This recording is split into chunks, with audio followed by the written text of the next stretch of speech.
할렐루야. 오늘 대림절 첫 번째 주일에 오신 여러분을 주님의 이름으로 환영합니다. 이 땅에 오신 예수 그리스도의 이름을 높이며 이 시간 다 같이 힘차게 주님을 찬양하시겠습니다.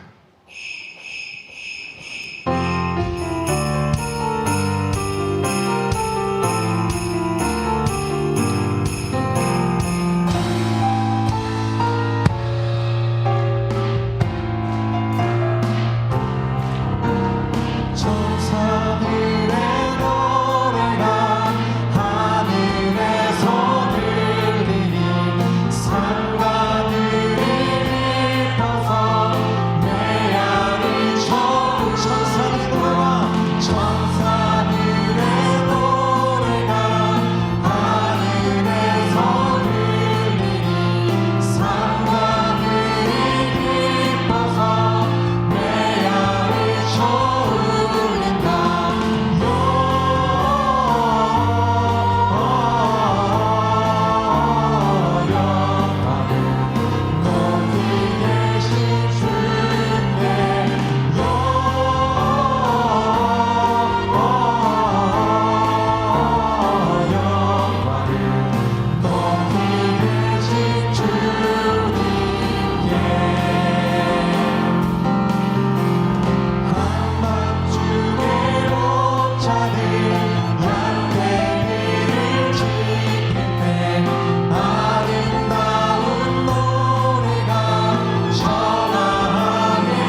나의 영원한 기업 되신 주님을 이 시간 고백하시겠습니다.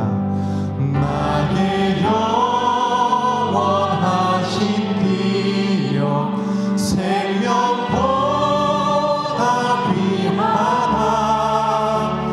나의 갈 길 가라도록 나와 동행한 나의 영원하신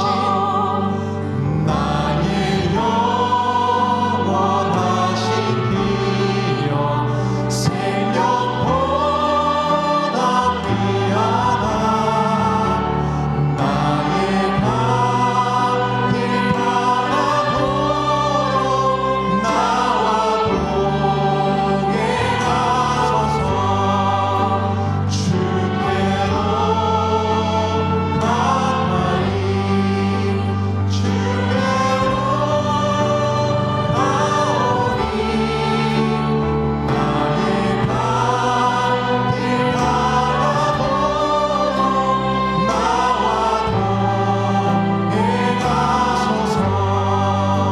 세상 부귀 아니라 모든 명예 버리고 험한 길을 가는 동안 나와 동행하겠습니다. 주께 가기 원합니다. 주께로 가까이 주께로 가오니 나의 갈 길 가라도록 나와 이 시간 좀 자리를 세워나 찬양하겠습니다. 어느 공장 지나가고 험한 바다 건너 두 성도가 주님을 높여드립니다. 문에 이르도록 나와 동행하소서. 주께로 가까이 주께로 가오니 나의 갈 길 가라도록 나와 동행하소서. 할렐루야. 박수로 주님께 영광 돌리시겠습니다. 이 시간 우리 믿음을 사도신경으로 신앙 고백하도록 하겠습니다. 나는 전능하신 아버지 하나님 천지의 창조주를 믿습니다. 나는 그의 유일하신 아들 우리 주 예수 그리스도를 믿습니다. 그는 성령으로 잉태되어 동정녀 마리아에게서 나시고 본디오 빌라도에게 고난을 받아 십자가에 못 박혀 죽으시고 장사된 지 사흘 만에 죽은 자 가운데서 다시 살아나셨으며 하늘에 오르시어 전능하신 아버지 하나님 우편에 앉아 계시다가 거기로부터 살아있는 자와 죽은 자를 심판하러 오십니다. 나는 성령을 믿으며 거룩한 공교회와 성도의 교제와 죄를 용서받는 것과 몸의 부활과 영생을 믿습니다. 아멘. 이 시간 지난 한 주간의 삶을 돌아보시며 두 눈을 감고 조용한 기도로 하나님 앞에 기도하며 나아가겠습니다.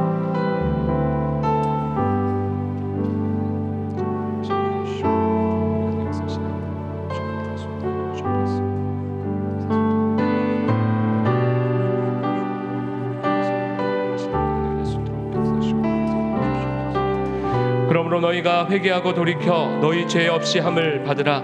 이같이 하면 새롭게 되는 날이 주 앞으로부터 이를 것이요 우리를 새롭게 하시는 예수 그리스도의 이름으로 기도합니다. 아멘. 교독문 91번 함께 교독하겠습니다.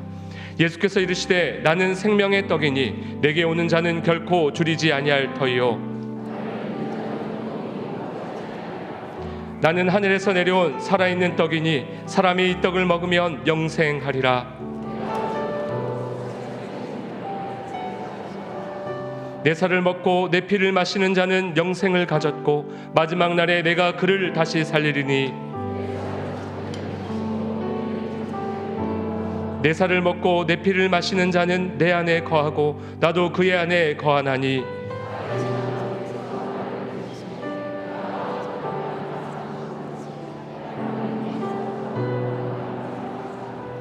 새 계명을 너희에게 주노니 서로 사랑하라. 내가 너희를 사랑한 것 같이 너희도 서로 사랑하라. 너희가 서로 사랑하면 이로써 모든 사람이 너희가 내 제자인 줄 알리라. 아멘. 모두 자리에 앉으시겠습니다. 사랑과 은혜가 풍성하신 하나님, 벌써 한 해의 마지막 달입니다. 유종의 의미를 거두어 하나님께 영광 돌리는 성도들 되게 하시고, 사랑과 믿음으로 추운 계절이 와도 도리어 더욱 따뜻한 마음으로 삶의 기쁨을 나누는 주님의 자녀들 되게 하여 주시옵소서. 더 추운 겨울이 오기 전에 준비하게 하시고, 가난한 이들과 병든 이들과 버림받은 이들을 기억하여 주시고, 우리들이 주님의 마음으로 이웃을 사랑하며 어르신들을 존경하게 하시고, 올겨울이 춥지 않는 계절이 되게 하여 주시옵소서. 우리 모두가 23년도 주님의 인도하심에 감사하게 하시고, 또한 24년도 어떻게 인도하실지 하나님께 기대가 됩니다. 소망을 주시는 하나님, 부족하고 나약하여 고통스러운 순간들을 세상적인 방법으로 이겨내려 했음을 고백합니다. 우리의 모든 죄를 용서하여 주시고, 먼저 우리에게 상처 입은 성도들 계신다면 용서를 구하게 하시고, 모든 일에 욕심 없이 말씀을 사모하며 순종하는 김해제일교회 성도들 다 되게 하여 주시옵소서. 새소는 새 부대에 담아야 한다는 말씀처럼 한 달을 잘 마무리하게 하시며, 모든 성도들이 온전히 주님께 쓰임받기를 원합니다. 사무총회도 주님 은행 안에서 성스럽게 잘 마치게 하시고, 새로 뽑힌 직분자들 한 분 한 분 기억하여 주시고, 구할 것은 충성이라 했으니 맡은 직분 잘 감당하게 큰 믿음 주시길 원합니다. 성찬을 대하는 모든 분들에게 축복하여 주시고, 십자가의 구원하심을 감사하는 성도들 되게 하여 주시옵소서. 귀한 시간 주님의 말씀을 받으려 합니다. 세밀한 주님의 음성을 듣는 시간 되게 하시고, 말씀을 받을 때의 은혜 시간, 축복의 시간 되게 하셔서 모든 근심, 걱정, 질병까지도 깨끗하게 해결받는 복된 시간 되게 하여 주시옵소서. 말씀 주실 목사님 늘 영육간에 강건케 하시며 시간마다 기름 부어 주시옵소서. 보이지 않는 곳에 수고하시는 분들 축복하여 주시고, 이후에 들어지는 찬양도 받아 주시옵소서. 걸어가신 예수님 이름 받들어 감사하며 기도 올리옵나이다. 아멘.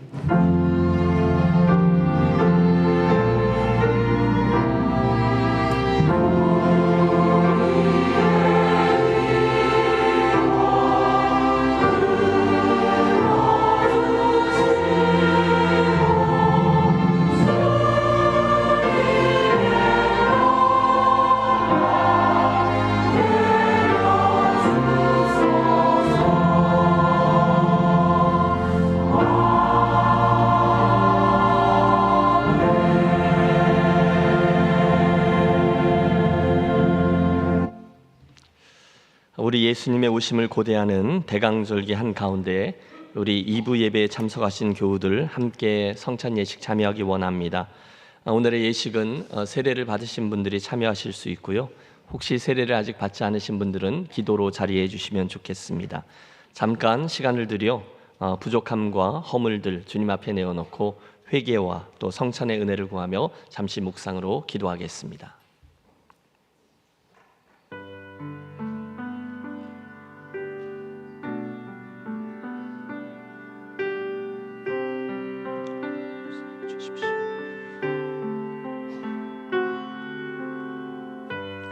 하나님 아버지, 2023년 12월의 첫 주일 아침 우리 김해제일교회 가족들이 주의 교회를 이루고 이 성찬의 예식에 참여하려 합니다. 이곳에 참여하며 우리를 위해서 하늘 영광 버리고 이 땅에 오신 예수님 성육신에 대한 감사와 감격이 회복되게 하시고 그 은혜를 힘입어 새 힘을 얻는 복된 기회만 되게 하여 주시옵소서. 아버지, 오늘 이곳에 모인 우리 무리 위에와 주님의 선물인 떡과 잔 위에 주의 성령을 부어주시고 이 떡과 잔이 우리를 위한 주의 살과 피가 되게 하시며 성찬에 참여한 우리 모두가 주의 피로 구속받은 주님의 몸된 교회 그런 성도 되게 하여 주옵소서. 이 아침 이 예식에 참여할 때 성령님 우리를 주님과 연합하게 하시고 우리 또한 서로가 하나가 되게 하여 주옵소서. 존귀와 찬양을 주께 올려드리며 우리를 위해 십자가 지신 예수님의 이름으로 기도하옵나이다. 아멘. 예수께서 우리를 위하여 십자가에 잡히시던 그 날 밤에 떡을 가지사 축사하시고 떡을 떼어 제자들에게 주며 말씀하시기를 받아 먹으라. 이것은 너희를 위하여 주는 내 몸이니 너희는 이를 행하여 나를 기억하라 하시고. 여러분, 이 떡은 저와 여러분을 위해서 찢기신 예수 그리스도의 몸입니다. 그분이 찢기셨습니다.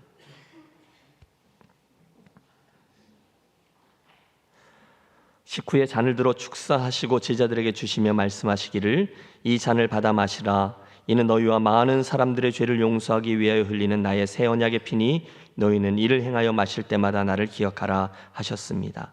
성도 여러분, 이것은 저와 여러분의 죄 용서를 위하여 흘리신 예수님의 보혈입니다.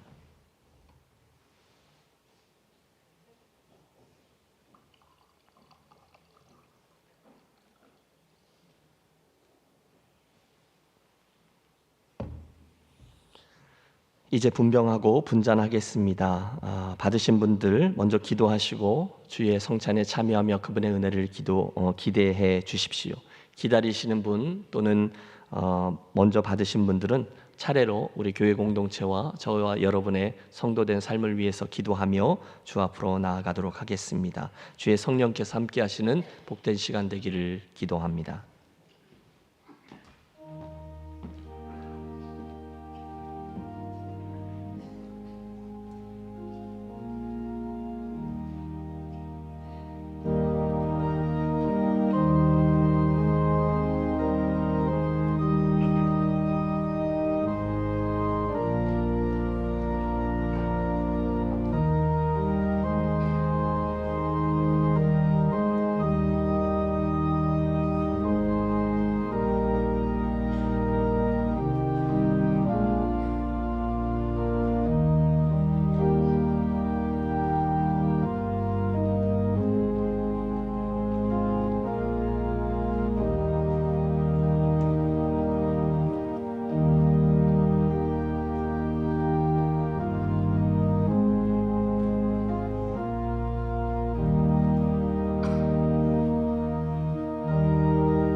너희는 이스라엘 자손을 위하여 이렇게 축복하여 이르되 여호와는 내게 복을 주시고 너를 지키시기를 원하며 여호와는 그 얼굴로 내게 비치사 은혜 베푸시기를 원하며 여호와께서는 그 얼굴을 내게로 향하여 드사 평강 주시기를 원하노라 할지니라.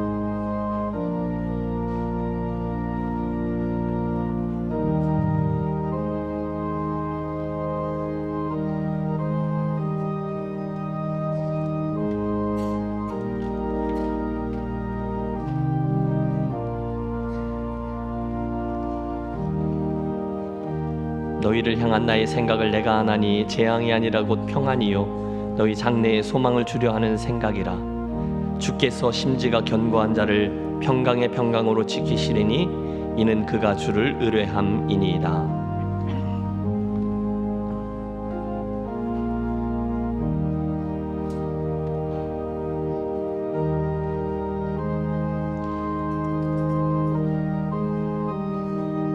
아무것도 염려하지 말고 다만 모든 일에 기도와 간구로 너희 구할 것을 감사함으로 하나님께 아뢰라.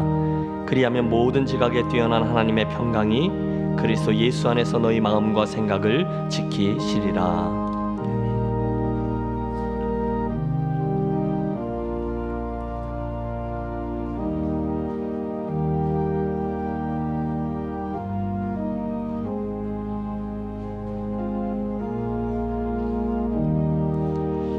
우리가 축복하는 바 축복의 잔은 그리스도의 피에 참여함이 아니며 우리가 떼는 떡은 그리스도의 몸에 참여함이 아니냐. 떡이 하나요 많은 우리가 한 몸이니 이는 우리가 다 한 떡에 참여함이라.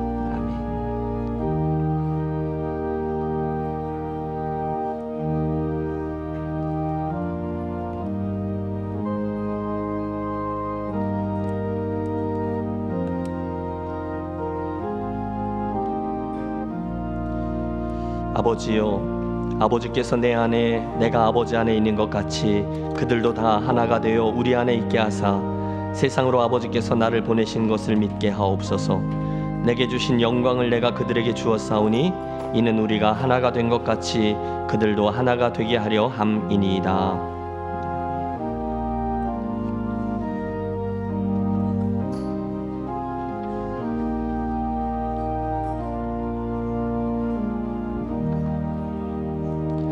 사랑하는 자들아, 우리가 서로 사랑하자. 사랑은 하나님께 속한 것이니 사랑하는 자마다 하나님께로서 나서 하나님을 알고 사랑하지 아니하는 자는 하나님을 알지 못하나니 이는 하나님은 사랑이심이라. 하나님의 사랑이 우리에게 이렇게 나타난 바 되었으니 하나님이 자기의 독생자를 세상에 보내심은 저로 말미암아 우리를 살리려 하심이라.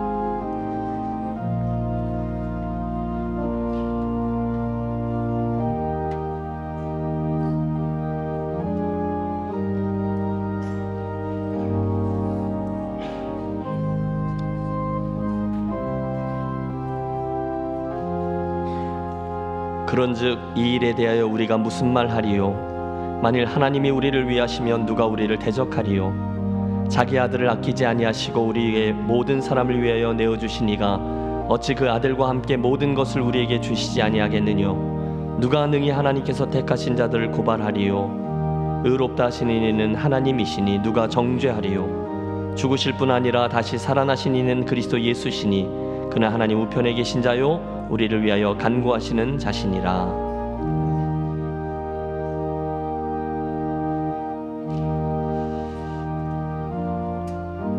혹시 아직 떡과 잔을 못 받으신 분들은 표시해 주시면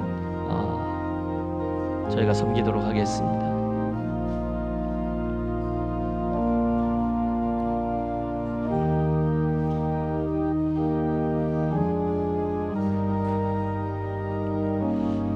누가 우리를 그리스도의 사랑에서 끊으리요? 환난이나 곤고나 박해나 기근이나 적신이나 위험이나 칼이랴. 내가 확신하노니 사망이나 생명이나 천사들이나 권세자들이나 현재 일이나 장래 일이나 능력이나 높음이나 깊음이나 다른 어떤 피조물이라도 우리를 그리스도 예수 안에 있는 하나님의 사랑에서 끊을 수 없으리라.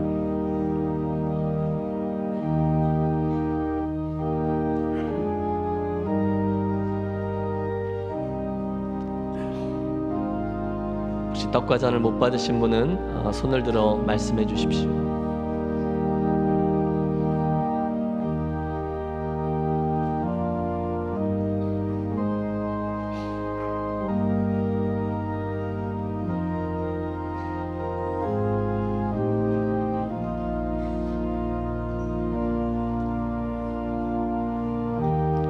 너희는 마음에 근심하지 말라.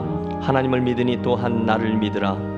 내 아버지 집에 거할 것이 많도다. 그렇지 않으면 너희에게 일렀으리라. 내가 너희를 위하여 거처를 예비하러 가노니 가서 너희를 위하여 거처를 예비하면 내가 다시 와서 너희를 내게로 영접하여 나 있는 곳에 너희도 있게 하리라.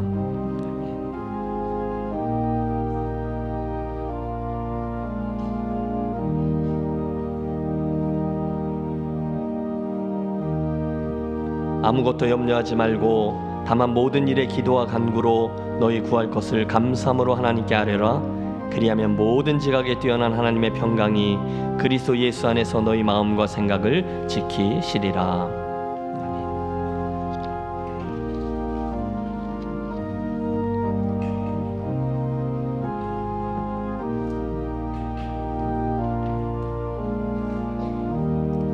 우리 한 번 더 기도하겠습니다. 하나님 아버지, 오늘 주의 성찬에 참여했던 주의 지체들 한 분 한 분을 주의 은혜로 채워주시되, 특별히 우리 가운데 인생의 여러 어려움과 질고들로 인해서 평안과 평강을 잃은 심령들이 있다면 여호와 샬롬 평강의 하나님, 여호와 라파 치료의 하나님, 여호와 니시 승리의 하나님 친히 저들 가운데 거하여 주셔서 혹시 연약함과 불안함과 두려움 때문에 흔들리지 아니하는 견고한 성도들 되도록 은혜 나리워 주시옵소서. 주의 만지심과 치유하심을 사모하며 성찬에 참여하였사오니 성삼위 하나님 주의 성찬에 참여한 성도들 모두를 고치시고 강건케 해주시며 이제 2023년을 마무리하고 새해를 준비하는 12월 한 달 의미 있는 시간들로 채워 주시옵소서. 존귀하신 주 예수 그리스도 이름으로 기도하옵나이다. 아멘. 내려가기 전에 우리 사역자 한 분 여러분께 소개합니다. 우리 이승환, 김은미 목사님 네 분 앞으로 좀 자리해 주시면 앞에 오셨습니다. 우리 교회 외국어 부서들 여럿 있는데 그 중에 우리 스리랑카 부서 사역자로 저희가 초대했습니다. 두 분은 오래전 하나님의 부르심에 스리랑카로 가서 오랫동안 또 오만에서 오랫동안 사역하신 후에 이번에 하나님의 섭리와 부르심 가운데 저희 교회와 함께 동역하기로 하였습니다. 그래서 어제부터 우리 사역자 팀에 합류했는데 이 땅에 하나님께서 허락하신 많은 외국인 노동자분들 사랑으로 잘 섬기도록 여러분 격려와 환영의 박수 함께 하겠습니다.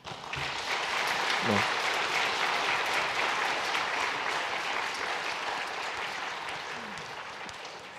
권사님 좀 일찍 달려올 걸 그랬어요. 그죠? 다시 한번 박수하겠습니다. 감사합니다.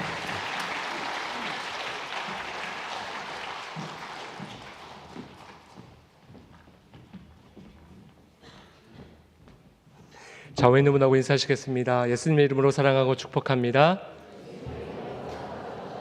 우리 한 번 더 인사하실 때는요, 오늘 대림절 첫 번째 주간입니다. 복된 성탄입니다. 인사하겠습니다. 복된 성탄입니다. 오늘 우리 교회에 처음 오신 새가족분들을 환영합니다. 권영애 권사님께서 인도하신 김무용님, 오남전도회 소속이십니다. 잠깐 자리에 일어나 인사하실 때 우리 박수로 환영하도록 하겠습니다. 네, 반갑습니다. 오늘 우리 교회에 방문하신 분 계십니다. 더불어민주당 김해갑 민홍철 국회의원님, 그리고 김진기 전 경남도의원님 참석하셨습니다. 잠깐 자리에 인사하실 때 또 박수로 환영하도록 하겠습니다. 네.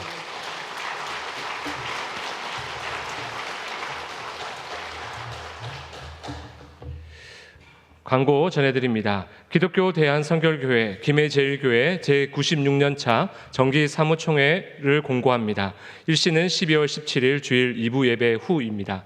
참석 대상자는 19세 이상 세례교인이면서 사무총회 입회 교인입니다. 삽지된 출석표에 출석 또는 위임을 작성하셔서 로비 공동 제출함에 제출해 주시기를 바랍니다. 12월 17일 주일은 사무총회로 인해서 3부 예배는 2부 예배와 함께 드리게 되겠습니다. 두 번째 광고입니다. 남전도회 족구대회가 12월 3일 오늘 주일 오후 2시에 교회 체육관에서 있습니다. 남전도회 회원분들의 많은 참석 부탁드립니다. 세 번째 광고입니다. 2024년 임직 후보 및 대상자가 주보에 기재되어 있습니다.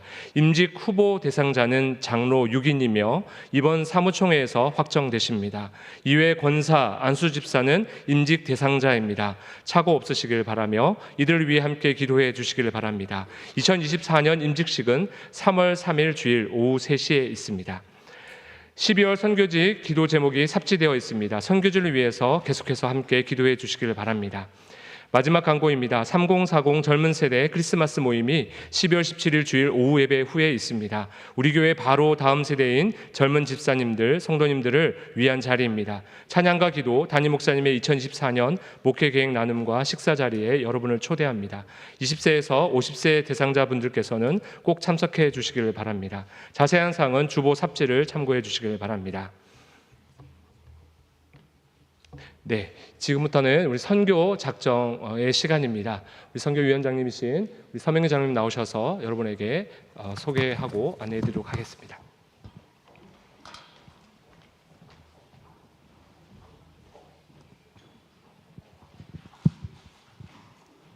선교위원장 서명균 장로입니다.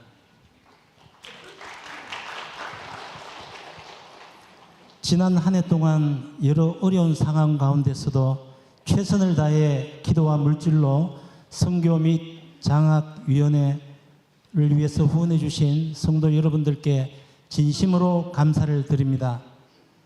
이제 2024년 선교 및 장학헌금 작정에 앞서 먼저 2023년도에 선교 헌금 수입과 지출에 대해 간략히 보고 드리겠습니다.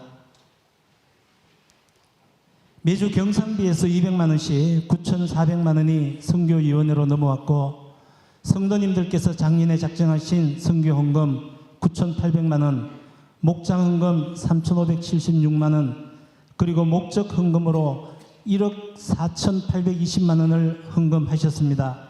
목적헌금은 개인이 2후원 또는 3후원, 전액 후원 등 기타 목적으로 하신 헌금입니다.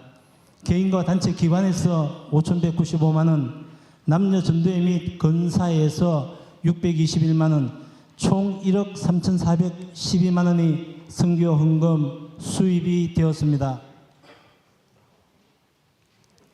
이어서 선교 헌금 지출부에 대해 말씀드리겠습니다.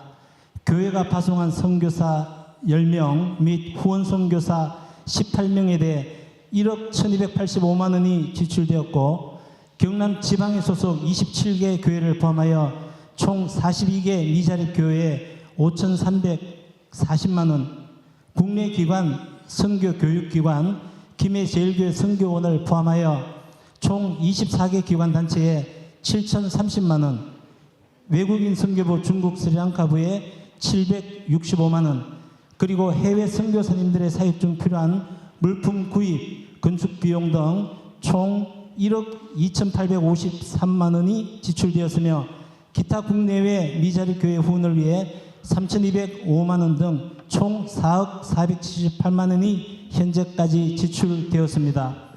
이제 다음해부터는 김해제일교회 선교원 활성화를 위해 장학위원회와 선교위원회가 각각 매월 200만 원씩 총 4,800만 원이 어린이 선교를 위해서 저희가 지원될 예정입니다. 영국 런던 선교회는 소망이 없고 황무지 같은 조선 땅을 위해 토마스 선교사를 파송하였고, 그는 1866년 여름 어느 날 대동강 모래톱에서 이 땅을 밟지도 못한 채 성경과 복음을 전하고 27세의 꽃다운 나이에 순교하셨습니다. 서울 양화진에 있는 외국인 선교사 묘원에는 조선을 위해, 한국의 복음 선교를 위해 수많은 선교사님들과 그의 가족들이 이 땅에 묻힌 무덤이 있습니다. 그들은 고향 친지를 떠나 오직 복음의 빚진 자로서 이 땅을 위해 헌신하셨고, 그들을 파송하고 기도하고 물질로 후원한 많은 교회들이 있었습니다.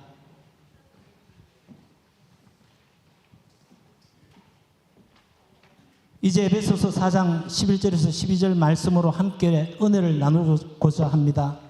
그가 어떤 사람은 사도로, 어떤 사람은 선지자로, 어떤 사람은 복음 전하는 자로, 어떤 사람은 목사와 교사로 삼으셨으니 이는 성도를 온전하게 하여 봉사의 일을 하게 하며 그리스도의 몸을 세우려 하심이라. 아멘. 이제 주께서 우리의 헌신을 기다리십니다. 복음 전하는 자를 돕는 귀한 손길로 그리스도의 몸된 교회를 세우는 부르심에 응답하는 모든 성도님들 되시길 진심으로 권면드립니다. 감사합니다.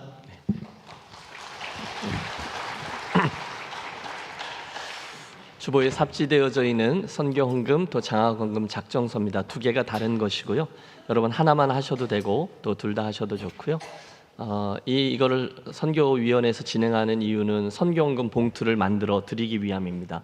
여러분 마음속에 작정해 주시고 목사로서의 욕심은 모든 가정들이 다 참여해 주시기를 부탁하는 것입니다.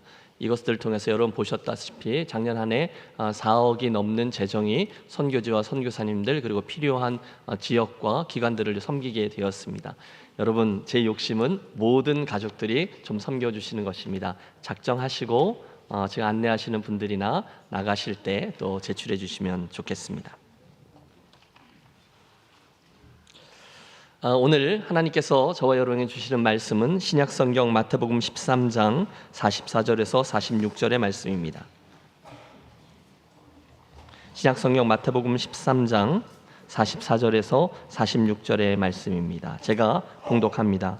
천국은 마치 밭에 감추인 보화와 같으니 사람이 이를 발견한 후 숨겨두고 기뻐하며 돌아가서 자기의 소유를 다 팔아 그 밭을 사느니라. 또 천국은 마치 좋은 진주를 구하는 장사와 같으니 극히 값진 진주 하나를 발견함에 가서 자기의 소유를 다 팔아 그 진주를 사느니라. 아멘.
앞에 순서들이 좀 많았었어서 조금 집중하기 어려우실 수 있지만 우리 한 번 더 힘을 내서 오늘의 본문 말씀 함께 묵상하도록 하겠습니다. 오늘의 본문 말씀을 많이 들어보셨으리라 믿습니다. 천국은 마치 밭에 감추인 보화와 같으니, 천국은 마치 좋은 진주를 구하는 장사와 같으니, 또 천국은 마치 바다에 치고 각종 물고기를 모으는 그물과 같으니. 예수님께서는 종종 하나님의 나라에 대한 그 말씀을 종종 무엇과 같으니라는 비유의 형식에 담아서 전달하곤 하셨습니다. 예를 들어 마태복음 13장에 보시면 씨 뿌리는 자의 비유, 알곡과 가라지의 비유, 겨자씨의 비유, 누룩의 비유, 감추인 보화의 비유, 진주 장사의 비유, 그물 비유. 또 누가복음 12장에 보면 어리석은 부자 비유, 혼인잔치의 비유, 지혜로운 청지기 비유, 무화과나무 비유, 이 등등이 하나님의 나라를 설명할 때 예수님께서 사용하신 비유들이었다는 것입니다. 그리고 주님은 그 도구, 비유들을 통해서 우리 하나님의 나라가 어떤 곳인지, 그 나라가 세워지고 실현될 때 어떤 가치가 드러나는지, 그러므로 오늘 우리가 이 땅에서 어떤 원리하에 살아가야 하는지 등등을 보여주고 계세요. 그 중에 우리가 하나님 나라를 생각할 때 주님이 사용하신 대표적인 두 개의 비유를 살피면서 오늘 저와 여러분에게 주시는 가르침과 은혜를 붙들도록 하겠습니다. 따라해 주십시오. 비유로 말씀하신 예수 그리스도. 비유로 말씀하신 예수 그리스도. 예. 우선 여러분, 예수님의 이 비유에 접근할 때 우리가 먼저 알아야 되는 것은 하나님의 나라에 대한 바른 개념입니다. 사실상 하나님의 나라, The Kingdom of God은 우리 신약 성경에 100번 이상 사용된 단어로서 예수님의 사역도 사실은 이 단어, 이 메시지를 선포하는 것으로 시작되었습니다.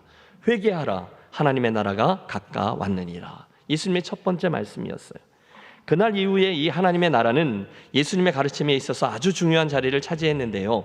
우리가 이미 배웠듯이 하나님의 나라를 이야기할 때 가장 먼저 강조해야 될 것은 어디라는 그 장소의 개념이 아니라 통치, 그분의 다스림이라는 개념이었습니다.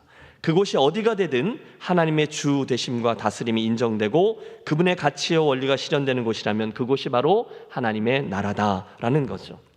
여러분, 이 점이 굉장히 중요한데 꼭 인지해 주십시오. 그걸 이해할 때에야 비로소 우리는 하나님의 나라, 천국, 그러면 죽고 나서 가게 되어지는 어딘가에 있던 그 나라가 아니라, 또 시간적으로도 멀리 있는 그 미래적인 나라가 아니라 오늘 이곳에 이미 시작되었고 실제로 경험하며 살 수 있는 현재형의 나라로 인식하고 체험할 수 있게 됩니다.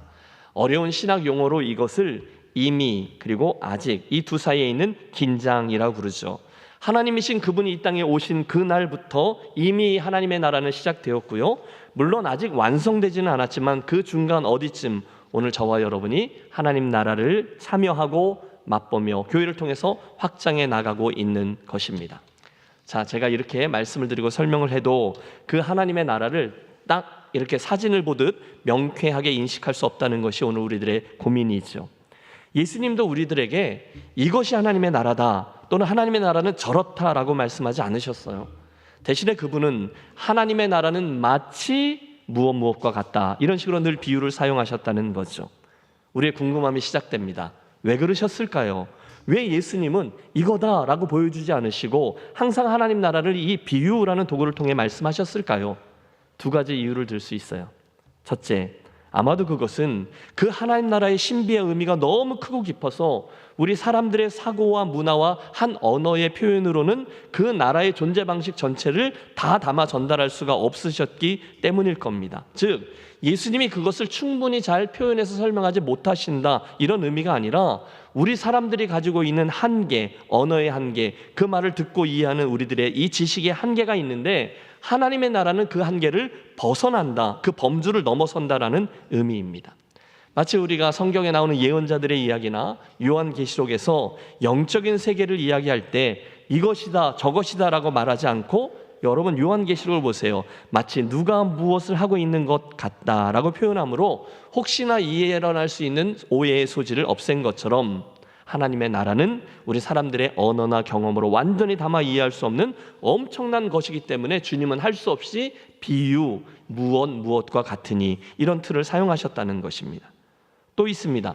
주님이 하나님의 나라를 사진으로 보여주지 않고 비유를 통해서 말씀하신 두 번째 이유는 마태복음 13장 10절에 나와요. 제자들도 답답했던 것 같아요. 그래서 주님께 묻죠.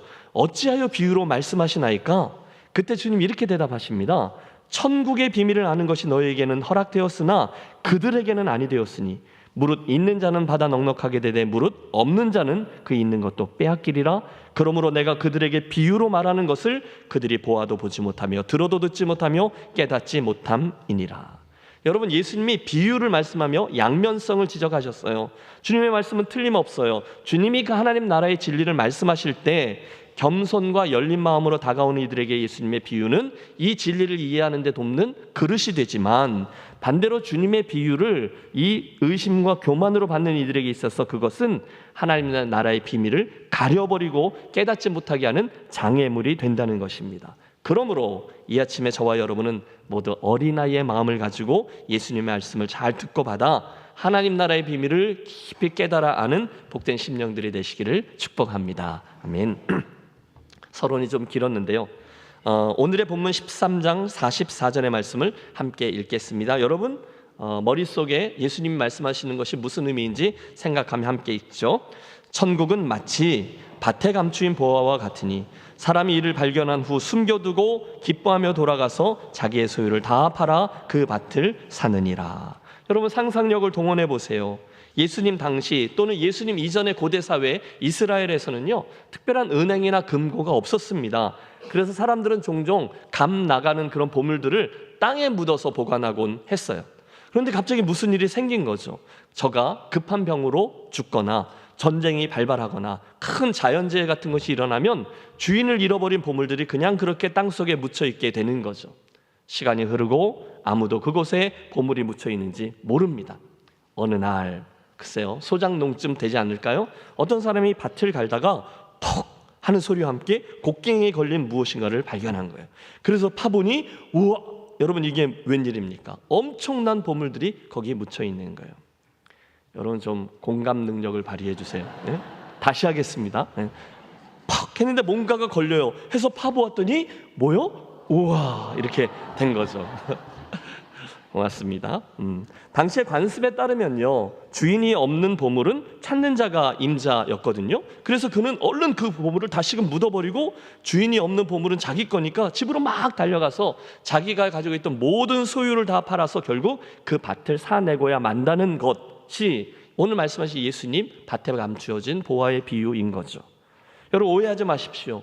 주님은 이 비유를 통해서 우리에게 도덕과 윤리를 가르치려고 하신 것이 아니라 하나님 나라가 얼마나 귀한지 그 가치를 가르치기 원했던 것이거든요. 괜히 이야기 들으면서 배 아파가지고 물건을 발견했으면 주인을 돌려줘야지, 지가 가지면 되나, 이런 생각 하시지 말라라는 말씀을 드리는 거예요. 그 다음에 이어지는 진주장사의 비유도 똑같아요. 45절과 46절 함께 보시죠. 또 천국은 마치 좋은 진주를 구하는 장사와 같으니 극히 값진 진주 하나를 발견하며 가서 자기의 소유를 다 팔아 그 진주를 사느니라. 진주 장사가 있는데 자기 인생에 너무너무 귀한 그런 진주를 만난 후에 자기의 모든 소유를 팔아서 그걸 사냈다는 거죠. 그리고 이 두 가지 비유들을 통해서 주님은 하나님 나라의 가치가 얼마나 크고 귀한지를, 또 그러하기에 하나님 나라를 우리가 어떤 태도로 살아야 하는지를 가르쳐주고 있는 거죠. 자, 여러분, 우리는 주님의 이 비유들을 통해서 하나님 나라에 대해서 무엇을 알게 됩니까? 또 그것들이 오늘 사는 우리들의 삶에 대해서 무엇을 가르쳐주고 있습니까? 4가지 정도 함께 묵상해 보죠.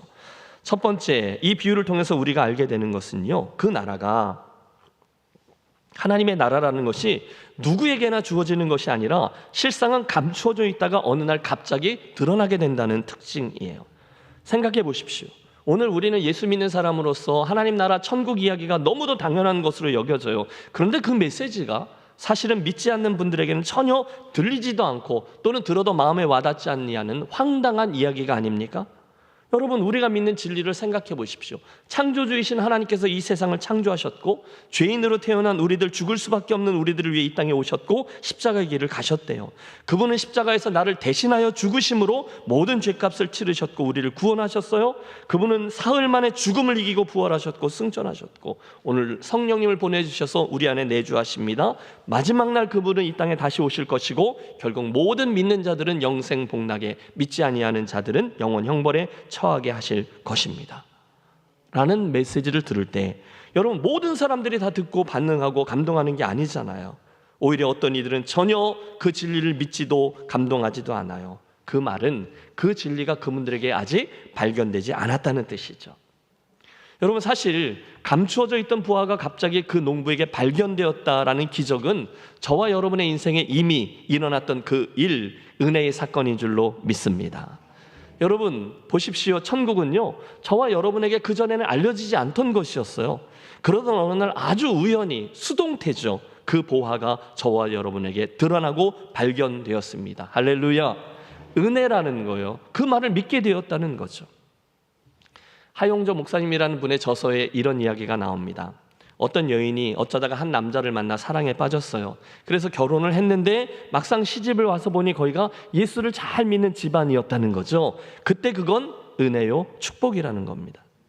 어떤 사람이 직장에 들어갔는데 직장 동료나 그 직장의 사장님이 예수를 너무 잘 믿는 그리스도인이었어요. 그래서 자네도 나와 함께 교회 한번 가보지. 그래서 그냥 인사치레로 한 번, 두 번 교회를 가봤는데 그러다가 하나님을 만났어요. 그게 은혜라는 겁니다. 어떠세요 여러분? 우리들 중에는 총각 때에는 전혀 관심도 없고 마음대로 신나게 살고 그러다가 어쩌다가 부산에 또는 우리 김해에 직장에 되어서 왔는데 와보니 아는 분도 없고 외롭기도 하고 그래서 어쩌다가 교회를 와보신 분 있으시죠? 또 이런 예도 있어요. 누군가가 그러다가 이렇게 좋은 처자가 있다고 누구를 소개해줘서 그녀가 성가대에 있다고 그래서 이제 그녀를 보러 교회를 왔는데 그게 김해제일교회였다. 여기 그런 분이 계신 걸 제가 알아요. 자수하여 광명 찾자입니다. 제가요 김해제일교회 와서 우리 장로님들하고 첫 번째 당회할 때 장로님들 어떻게 예수 믿게 되셨어요? 여쭈었더니 그렇게 여인의 손에 이끌려서 예수 믿고 일꾼이 되고 집사 되고 장로까지 돼서 인생이 대박 나신 분들이 몇 분이 계세요? 지금 우리 교회 시무장로님들 얘기죠. 천국은 그렇게 수동태로 갑자기 발견된다는 거예요. 이런 예도 있습니다. 우리 가운데 아주 오랫동안 교회는 다녔지만 유아 세례도 받았고 교회에 있는 모든 찬송도 다 알고 기도도 잘 하는데 정작 구원에 대한 확신이나 믿음의 감격이 없었던 분들이 있어요. 설교를 들어도 그 얘기 같고 오늘은 누가 찬송가를 5절까지 있는 걸 골랐어 이러고 있는데 늘 졸립고 그러다가 야 이거 정말 내가 믿는 거 맞아? 갈등하고 그랬는데 어느 주일날 아침에 정말 거짓말처럼 그 모든 말씀들이 쫙 하고 이어져 들리게 되고 이해되고 나도 모르는 사이에 목사님의 설교가 죄다 나들으라고 하는 것 같고 막 그렇게 되는 거죠. 나도 모르게 한순간 눈물이 주르르 흐르는데 내가 더 이상 이렇게 살면 안 되겠구나. 예수 제대로 믿어야 되겠구나. 선한 욕심도 갖게 됩니다. 그 순간이 오늘 우리가 얘기하고 있는 그 순간이에요. 천국은 마치 밭에 감추인 보화와 같으니 사람이 이를 발견한 후 숨겨두고 기뻐하여 돌아가서 자기의 소유를 다 팔아 그 밭을 사느니라.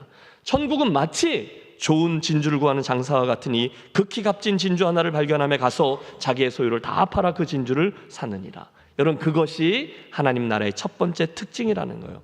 갑자기 어느 날 내 인생에 쑥 들어오고 발견되고 저도 여러분도 갑자기 하나님 나라 안으로 쑥 들어가게 된다는 특징이죠. 두 번째 특징도 있습니다. 하나님 나라는 저들이 발견한 그 하나님 나라의 가치가 너무 커서 이제 그 농부가 그 진주 장사가 자기의 모든 것들을 처분해서 그것을 사냈다라는 특징입니다. 하나님 나라의 가치를 말하는 거예요. 사랑하는 여러분, 결국 이 비유들은 오늘 내가 얻은 이 구원이 그래서 오늘 내가 소유하고 있는 하나님의 나라가 결국 내 인생의 모든 것을 팔아서 내 인생을 영어로 그걸 솔드아웃이라 그러거든요. 다 팔아서 그것을 사내야 할 만큼 그만큼 귀하고 가치 있다라는 사실을 역설하고 있어요. 어떠십니까? 여러분은 여러분에게 주어져 있는 구원 그 하나님 나라의 축복이 그만큼 가치 있고 그만큼 놀랍고 그만큼 대단하다라는 사실을 믿으시는지요?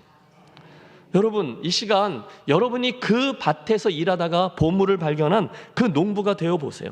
일하다가 갑자기 어마어마한 땅속의 보화를 발견한 거예요. 가슴이 막 뛰기 시작합니다. 얼굴이 벌겋게 달아오르겠죠. 그리고 얼른 그 땅을 덮습니다. 여러분 여기에 특별한 표식을 해두면 돼요? 안 돼요? 안 되죠. 최대한 평범한 땅처럼 보이게 다시금 막 이렇게 흐트러 놓고 서둘러 집으로 달려가고 있는 거예요. 왜요? 빨리 그 땅을 사야 되니까요. 물론 조급함에 얼굴이 좀 당황스러울 수도 벌개져 있을 수도 있어요. 그러나 씩씩대며 달려가고 있는 그 얼굴에 배어 나오는 주체할 수 없는 기쁨을 보세요. 아무도 몰라요. 그만 아는 거죠. 너무너무 좋아서 가슴이 벅차오르는 거예요. 왜요? 곧 그의 인생에 엄청난 역전의 드라마가 시작될 것이거든요. 아니, 그 드라마는 이미 시작된 거죠. 거기에 그게 있다는 것을 아는 순간부터. 여러분 생각해 보십시오.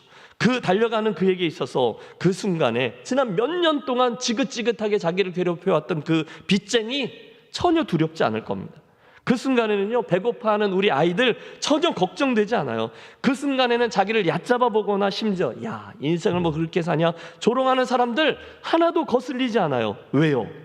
엄청난 가치의 보물이 거기 있다는 것을 알기 때문이죠. 얼른 가서 이제 그 보화가 묻혀있는 땅을 사내기만 하면 우와, 아니 얼른 그 땅을 내가 반드시 사내야만 하는 거예요. 내가 그 보화를 갖기 전에, 그 땅을 사내기 전에 다른 누군가가 사면 안 되는데 빨리 해야 하는데 흥분해서 반드시 그걸 사내리라 각오하며 집으로 달려나가는 것이 하나님 나라를 발견한 사람의 모습이라는 거죠. 그것이 바로 주님을 만난 이들의 모습입니다. 여러분, 오늘 저와 여러분은 과연 하나님의 나라를 그만큼 귀하게 여기며 흥분하며 살아가고 있습니까? 그만큼 하나님 나라가 여러분에게 간절합니까? 이 시간 저는 여러분에게 그 하나님 나라의 희한한 계산법 하나를 가르쳐 드리고 싶습니다. 여러분 어떠세요? 여러분은 그 하나님의 나라, 그 천국을 온전히 소유하고 싶으십니까? 아멘. 그 정도면 뭐 하면 안 되는 거죠. 다시 여쭙죠. 여러분 정신을 똑바로 차리고 대답하세요. 제가 뭘 묻는지를 보세요. 하나님 나라를 소유하고 싶으십니까? 네. 예, 어떻게 해서든지 그 땅을, 그 하나님 나라를 사내서 여러분의 것으로 삼기를 원하십니까? 그럼 한 가지만 더 대답해 보세요. 그러면 여러분 얼마를 주면 그 나라를 사서 소유할 수 있습니까? 그 하나님 나라의 가치가 얼마나 된다고 생각하세요? 내가 내 인생에 얼만큼을 내어드려야 그것을 내 것으로 삼을 수 있습니까? 정말로 생각해 보세요. 함께 기억하겠습니다. 그 하나님 나라의 가치는요, 째째하지 않아요. 하나님 나라의 가치는요, 나의 모든 것 그만큼임을 믿으시기 바랍니다. 따라해 주세요. 나의 모든 것 그만큼이에요. 나의 모든 소유, 아니 그 정도가 아니에요. 나의 모든 존재 자체가 그 천국 가치라는 거예요. 그걸 맞바꾸는 거예요. 그래서 천국은 정말 공평해요. 그 인생의 전 소유와 재산이 100만 원인 사람은 100만 원으로 사내는 거고요. 그 인생의 소유와 존재 자체가 100억인 사람은 100억으로 사는 거예요. 나의 모든 것을 내놓아야 그 천국을 살 수 있는 거예요. 그러니 여러분, 부자가 하나님 나라에 들어가기가 더 어렵다라는 주님 말씀이 이해가 되는 거죠. 저는 이런 이야기하면 너무너무 기분이 좋아요. 드리는 말씀은 이것입니다.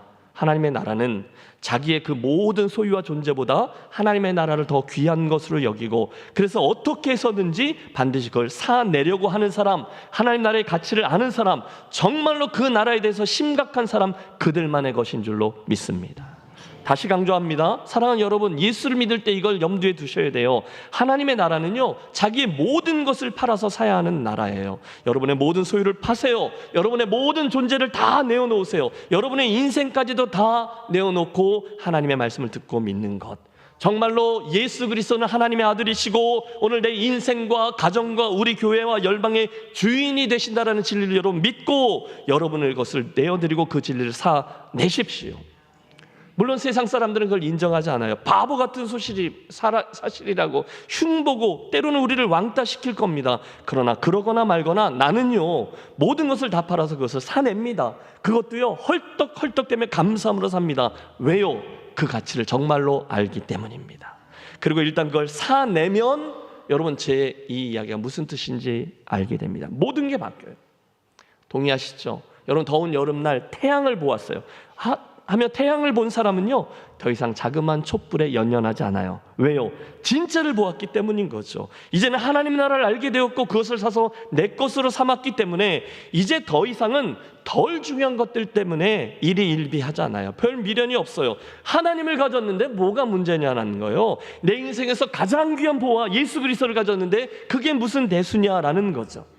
그래서 예수 그리스도라는 보화를 발견한 바울이 이전의 모든 것들을 다 배설물로 여겼노라 라고 고백할 수 있게 된 거죠. 여러분, 사도 바울이 예수님을 만났어요. 그리고 신비한 체험을 하죠. 기도하던 중에 3층 천이라고 하나님 나라의 일부를 살짝 목도하고 돌아왔어요. 그런데 진짜를 보았거든요. 그러니 그 다음에 고백이 아주 재미있습니다. 삶과 죽음 사이에 끼어서 어느 쪽으로 가더라도 자기는 다 좋다라고 고백하는 겁니다. 빌립보서에 그 고백이 나오죠. 나는 살아도 좋고 죽어도 좋다. 오직 예수 그리스도 그분의 존귀함이 드러나기만 한다면 나는 아무래도 좋다. 여러분, 이게 그냥 폼제느라고 하는 얘기일까요? 아니라는 거예요. 진짜를 보았거든요. 하나님 나라를 맛보았거든요. 이제 그에게는요, 덜 중요한 욕망은 별 의미가 없어요. 나의 정과 욕심을 십자가에 못 박았느니라. 정말인 거죠. 따라서 이제 유일하게 그에게 남은 문제는 하나죠. 이제 남겨져 있는 내 인생, 진짜를 보았는데 그 표대 결승점입니다. 하나님이 부르신 부르심의 상, 그것뿐입니다. 왜요? 그게 진짜라는 것을 알았거든요. 이제는 그리로 향하여 전력을 다해 질주하는 거거든요. 그게 그의 나머지 인생에, 그래서 2000km가 넘는 그 소아시아 그리고 유럽의 모든 땅을 두 발로 걸으며 복음을 증거하는 자로 살아가게 되었던 이유인 거죠. 사랑하는 여러분, 하나님의 나라가 그만큼 대단한 거예요. 하나님의 나라가 그만큼 가치 있는 것입니다. 저는요, 지금 저 목사님이 하는 말이 도대체 저걸 믿어줄까 말까 하시는 모든 분들에게 하나님께서 어떻게 해서든지 그 하나님 나라의 맛을 살짝만이라도 보여주게 되어 주시기를 소원합니다. 왜요? 그 맛을 아는 사람, 그 하나님 나라에 대한 비밀을 맛본 사람은 자기의 전 재산을 다 내어놓고 자기의 인생 전체를 내어놓고 그 땅을 사내는 농부가 될 수 있고 진주장사가 될 수 있기 때문이죠. 축복합니다. 저는 저와 여러분 모두가 오늘 본문에 등장하는 그런 이상한 사람, 가치가 바뀐 사람, 세상이 감당치 못하는 사람들이 되어지시기를 바랍니다. 하나님의 나라의 가치가 그만하다는 거예요. 세 번째, 예수님의 이 비유를 통해서 알 수 있게 된 하나님 나라의 비밀 하나는 그 귀한 하나님 나라를 발견하고 그래서 그 가치를 알게 되었다면 이제 저와 여러분은 반드시 오늘 매일매일 그 하나님 나라를 반드시 소유하고 그 하나님 나라의 원료 방식대로 살아가리라 분명히 결단을 해야 된다는 거예요. 하나님 나라가 있어요. 발견했어요. 그러면 내가 그렇게 살 거야. 내가 그 나라 백성이 될 거야를 결단하고 욕심을 내야 된다는 거예요. 생각하고 많은 걸 얘기하는 게 아니에요. 실제로 뭔가를 하는 거죠. 보십시오. 그것을 발견하는 이후에 이 농부하고 진주장사는 마음으로만 와, 굉장히 귀한 것이구나 하지 않았어요. 대신에 그들은 집으로 달려가서 정말로 무엇인가를 했다는 게 중요해요. 뭘 했습니까?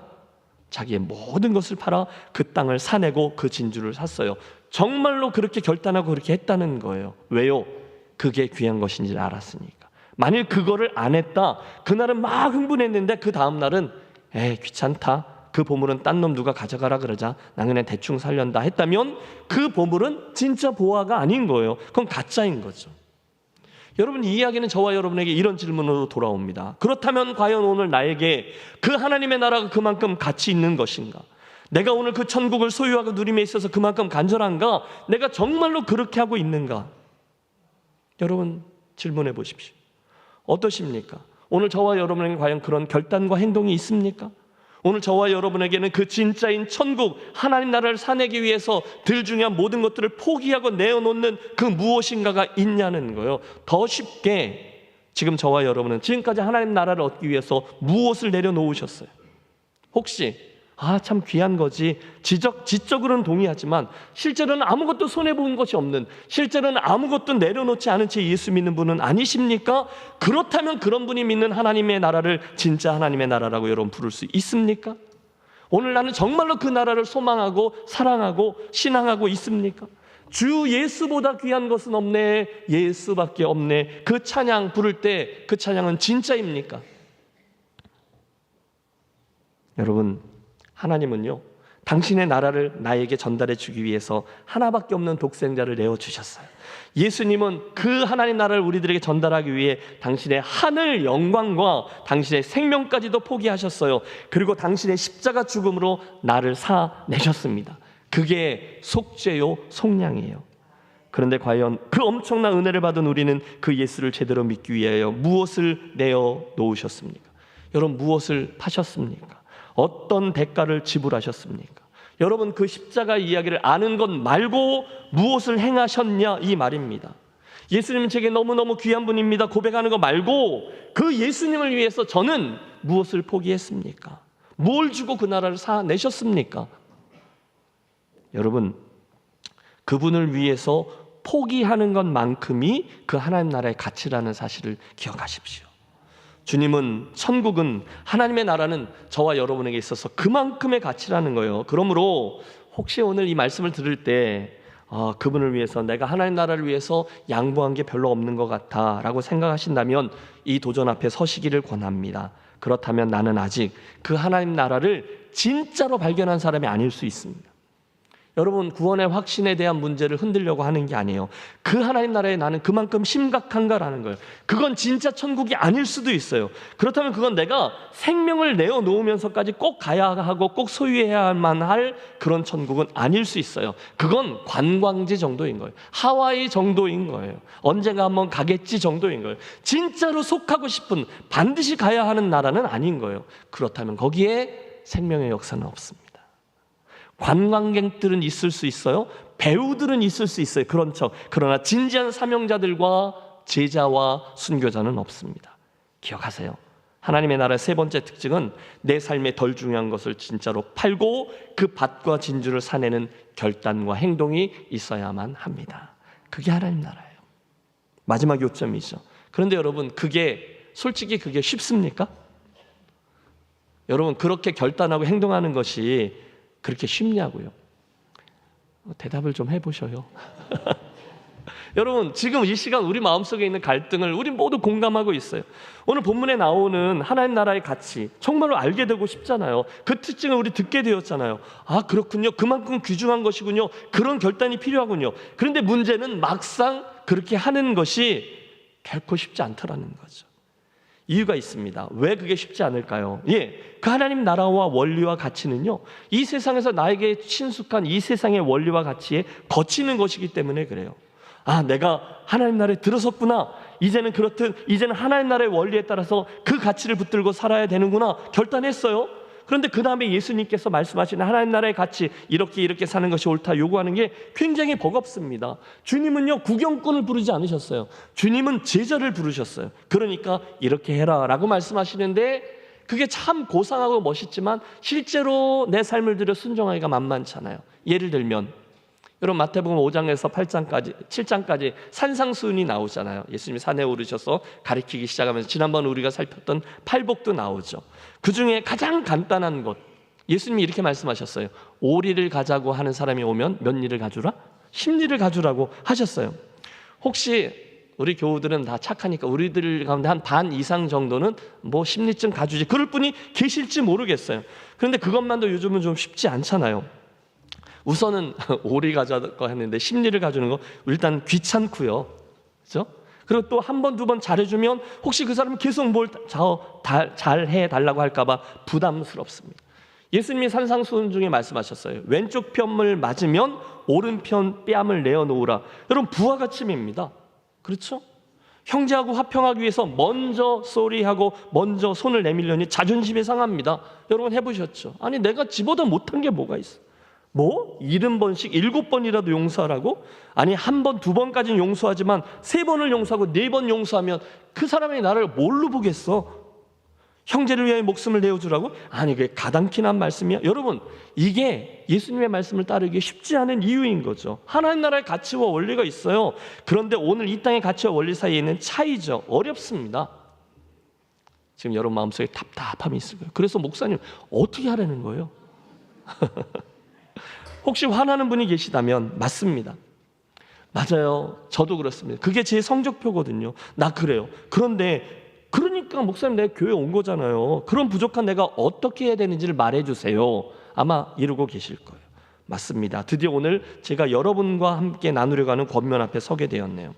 그 순간 사랑하는 여러분, 빨리 내가 누군지, 하나님 나라가 얼마나 귀한 것인지, 하나님 나라의 백성이 되어서 그 가치를 쫓아 살아가는 내가 얼마나 귀한 존재인지를 빨리 되뇌이시기를 주의 이름으로 부탁합니다. 그 순간에 이거 진짜 어려운데 할 때 내가 누군지, 하나님 나라가 어떤 것인지, 내가 내 인생을 들여 무엇을 사내야 하는 존재인지를 되뇌이라는 거예요. 나는 예수님 믿지? 난 정말로 천국을 믿지? 나는 하나님 나라가 귀하다는 것을 알지? 내가 그렇게 살아야 된다는 것을 내가 알잖아요. 그러면 그 순간에 빨리 되뇌이는 거예요. 하나님, 제가 하나님 나라의 백성이죠. 저는 정말로 그 나라 사람처럼 살고 싶어요. 주님, 도와주세요. 그렇게 해보십시오. 그 순간 놀라운 일이 일어납니다. 그때 내가 하나님 나라의 백성이지, 그게 내게 원하시는 하나님 나라의 가치, 원리, 행동 방식이지 생각하고, 비록 잘 안 돼요. 안 해봤거든요. 비록 힘들지만 내가 정말로 그렇게 해보려고 하면 그 모습을 너무너무 기뻐하시는 보혜사 성령님께서 그 순간 저와 여러분을 도우시는 줄로 믿습니다. 여러분, 그분의 그 도우심을 체험하며 살아나가는 저와 여러분이 되시기를 축복합니다. 그때 그 성령께서 그 짧은 순간 우리를 도우시면, 여러분, 전에는요 내가 말도 되지 않는다고 생각했던 것을 생각나게도 하시고요, 나는 절대로 그렇게 순종할 리가 없어 생각했던 것에 순종할 수 있는 힘도 주시고요, 결국 나로 하여금 그 열매를 따고 맛보게 해 주십니다. 그게 우리를 돕는 자 보혜사 성령께서 주시는 힘이요, 지혜요, 생각이요, 열매입니다. 그리고 비록 부족하지만, 나는 아직 완벽하지 않지만, 하나님 나라를 그만큼 주려 하지 않지만 그걸 인정하고 애통해야 하며, 그래도 내가 잘 안 되지만 그 실험을 계속하며 그것을 포기하지 않고 계속해서 그렇게 하려고 하는 싸움이, 그것이 바로 하나님의 나라를 향하는 우리들의 믿음의 선한 싸움인 줄로 믿습니다. 그게 우리들 믿음의 경주예요. 그때 저들이 누구냐? 하나님 나라의 백성이요, 그 싸움을 위해서 부르심을 받은 이들이 모인 곳이 우리 김해제일교회인 줄로 믿습니다. 여러분, 제가 드리는 말씀을 분명히 기억해 주십시오. 교회가 뭐 하자는 거예요? 교회는요, 우리 지난 시간에도 나누었는데, 비록 우리가 이 땅에 있지만 그 하나님 나라의 원리와 가치가 돌고 그렇게 존재하고 그렇게 행함으로 이 세상 사람들이 우와 하고, 저 사람들은 좀 다르네, 하나님 나라를 보여주고 또 그 매력적인 모습으로 그들을 초대함으로 하나님 나라를 확장해 나가는 하나님 나라의 전진기지인 줄로 믿습니다. 여러분, 이 문장은 좀 외우셨으면 좋겠어요. 따라해 주세요. 김해제일교회는 하나님 나라의 전진기지다. 한 번 더요. 김해제일교회는 하나님 나라의 가치를 따른다. 여러분, 믿습니까? 하나님 나라의 가치를 따른다. 여러분, 이게 중요해요. 목사가 설교하는 게 제일 쉽다고 그랬잖아요. 사랑합시다, 겸손합시다. 설교가 쉬워요. 그런데 내려가서 정말로 사랑하며 사는 것, 겸손함으로 사는 것은 쉽지 않아요. 그 말씀을 드리는 거예요. 우리 교회의 존재 방식도 그렇습니다. 하나님의 나라는요, 여러분 성경을 보십시오. 강한 자가 연약한 자를 섬기는 거예요. 먼저 낮아지기 위해서 애를 쓰는 거예요. 교회에서도 가장 드러나지 아니하는 하찮은 일 같은 것을 서로 먼저 하려고 애를 쓰는 거예요. 그러면 그때 우리가 그렇게 행할 때 하나님의 나라가 아직 이곳에 완성되지는 않았지만 이미 시작되어 우리가 경험하고 참여하기 시작하는 거죠. 여러분, 초대교회가 왜 매력적이었나요? 그 방식대로 했거든요. 우와, 와, 저 사람들이 희한한데 누구야? 그리스도인이야. 그리스도를 따르는 사람이거든. 그게 교회라고? 야, 희한하네. 세상이 감당하지 못하는 거예요. 일본 순사가 최권능 목사님을 고문하면서 야, 예수쟁이, 예수가 진짜라면 천국을 보여봐 외쳤을 때, 천국 본점은 내 소관이 아니라 보여줄 수 없지만 천국 지점은 여기 있어 당당히 자신의 가슴을 펼쳐 보이셨던 이유가 여기 있는 거예요. 손양원 목사님이 사랑하는 두 아들을 죽인 공산당 청년을 양자로 삼아 그를 품어낼 때 그곳이 하나님 나라가 되는 거예요. 말씀드렸죠. 직분을 먼저 받은 이들이 믿음이 연약한 자들을 섬길 때 하나님의 나라가 이 땅에 이루어질 줄로 믿습니다. 먼저 예수 믿은 분들이 나중에 예수 믿는 들 위해서 권리를 주장하지 아니하고 먼저 섬기는 거예요. 그게 하나님 나라예요. 물론 쉽지 않아요. 그러나 귀해요. 그걸 알고 우리의 삶을 팔아 그 나라를 사내는 거죠. 여러분, 하나님 나라 백성으로 사는 것은, 예수님을 따른다는 것은 누구나 박수 쳐주는 분홍빛 꽃길을 걷는 게 아니에요. 대신에 그것은 자기도 하기 싫은 일을 먼저 하고 자존심이 상하는 말을 먼저 고백하고 바보 같아 보이는 일을 내가 먼저 행함으로 야, 저 사람 참 바보 같다라는 말을 듣는 거죠. 자기 자신을 매일매일 십자가에 못 박는 거예요. 아무도 알아주지 않고요. 그럼에도 불구하고 주님 보시지 하고 하나님을 바라보고 그분이 찡긋 윙크할 때 우리도 미소로 화답하는 거예요. 그 나라의 가치를 따르며 사는 거죠. 저는 오늘 이 설교의 결론을, 그 하나님 나라의 가치를 따르는 일이 너무너무 어려운 좁은 문이요 좁은 길이지만 우리 여러분 계속해서 그 길을 갑시다, 권면과 격려로 맺으려고 합니다. 여러분, 그게 예수 믿는 이들의 오늘 믿음의 선한 싸움입니다. 쉽지 않아요. 그래서 우리는 짐짓 못 들은 척할 때가 많아요. 그리고 핑계를 대고 까먹었어요 라고 말하고 싶을 때가 많아요. 우리는 이 불리한 말을 잊어버리려고 핑계대는 데는 선수입니다. 그러나 오늘 저는 여러분에게 그걸 피하지 말고 함께 가시죠라는 말씀을 드리는 거예요. 왜요? 그게 하나님 나라 백성의 존재요 삶의 방식이기 때문이죠. 천국은 마치 밭에 감추인 보화를 보고 모든 소유를 팔아 그 험한 땅을 사내는 사람 같다는 거예요. 천국은 마치 귀한 진주를 발견하고 자기의 모든 소유를 팔아 그 진주를 사는 사람 같다는 거예요. 천국은 마치 잃어버려진 양 한 마리를 찾아서 99마리의 양을 두고 찾아가는 목자 같다는 거예요. 여러분, 교회의 역사 속에는요, 쉬운 싸움들을 내려놓고 그 승산 없어 보이는 미련한 싸움을 하는 이들이 많아요. 그런데 놀라운 것은 그런 어린아이와 같은 마음으로 말도 되지 아니하는 그 싸움을 따라 행하는 자, 그 미련한 하나님 나라의 가치가 옳다고 끝까지 우기면서 그 원리를 따르느라 삶의 불편함을 감수한 성도와 교회들을 통해서 하나님이 행하신 일들이 많아졌음을 증거합니다. 그것처럼 여러분, 하나님의 나라는 거저 얻어지지 않습니다. 대신에 하나님의 나라는 당신의 은혜로 그 가치가 드러났을 때 얼른 달려가서 자기의 모든 소유를 팔아 그 나라를 사내는 미련한 방법을 통해서만 얻어져요. 그리고 그런 이들을 통해서 확장됩니다. 그래서 그 길은 좁아요. 그래서 그 문은 작은 거예요. 때로는 사람들이 우리들이 이런 얘기하면 조롱할 겁니다. 아이고 잘해봐라. 요즘이 어떤 세상인데 그렇게 미련한 그런 가치 싸움을 해. 그러나 하나님의 나라를 정말로 발견한 사람은 괜찮습니다. 참고 또 참으며 억지로 하는 것 같지만 마음 한구석에, 저 얼굴 구석에서 웃음이 막 삐죽삐죽 삐져나와요. 뭐죠? 이 사람들아, 조금만 기다려봐라.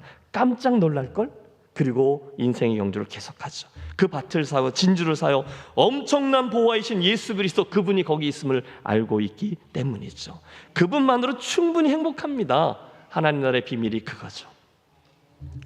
워싱턴의 한인타운에 가보면 꽤 인기 있는 설렁탕 전문점이 하나 있어요.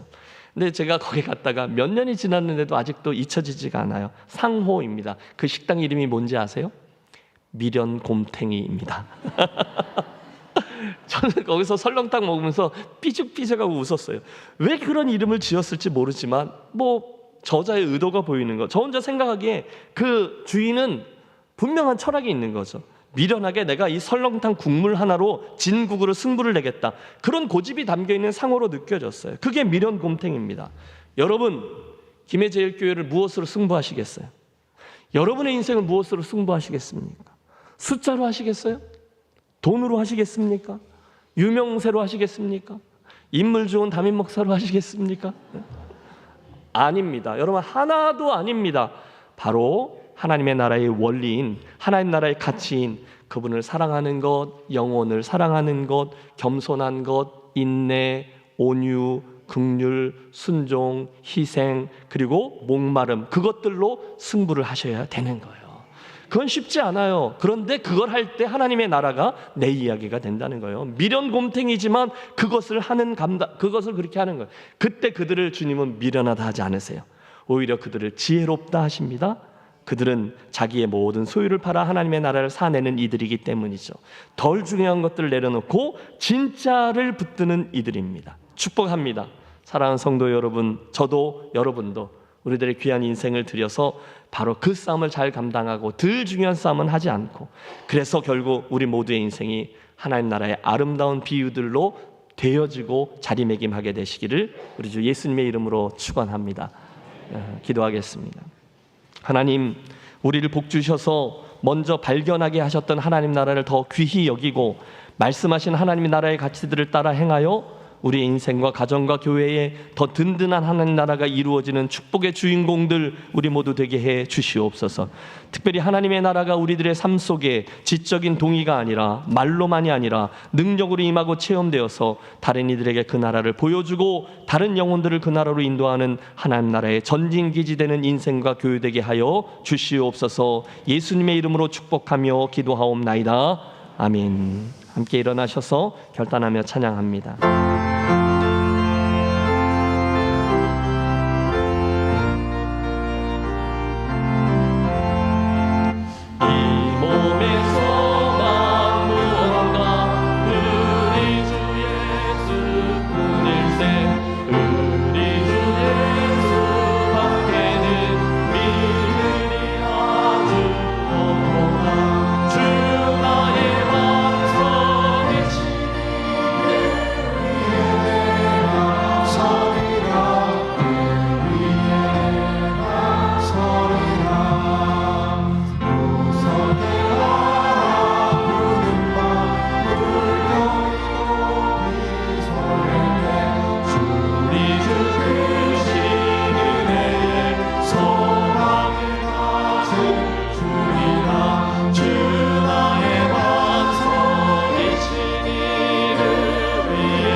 사랑의 하나님, 우리를 복 주셔서 먼저 하나님의 나라를 기업으로 허락해 주셨고 그 나라를 소망하며 살아가는 주의 백성으로 삼아 주신 은혜에 감사합니다. 이 시간 그 은혜를 기억하여 우리의 사랑과 정성과 헌신을 이곳에 담아 봉헌하오니 기뻐 받아 주시고 하늘 문을 여시고 약속하신 주의 축복들을 허락해 주시되 하늘의 신령한 은혜와 은사와 지혜와 성품 이 모든 것들을 사랑하는 주의 백성들과 교회에게 허락해 주시고 이 땅에서 필요한 재정과 건강과 형통의 은혜 그리고 그 물질들 지혜롭게 잘 흘려보내는 축복을 더해 주셔서 주를 경외하는 이에게 베푸시는 주의 축복을 우리가 먼저 누리고 자랑하고 선포하는 복된 인생과 교회되게 해 주시옵소서. 특별히 오늘 우리 교회 가족들이 하나님의 나라를 바라보고 소망하며 그 놀라운 일의 한 귀퉁이를 감당하기 위해서 내년도 선교 헌금과 장학 헌금을 작정했습니다. 주님의 마음에 잇대고 그 일을 기쁨과 특권으로 삼으려는 성도들과 선한 욕심들이 우리의 순종의 발걸음을 이끌어 결국은 잃어버려진 영혼들이 우리들의 섬김을 통해 주께로 돌아오는 축복을 허락해 주옵소서.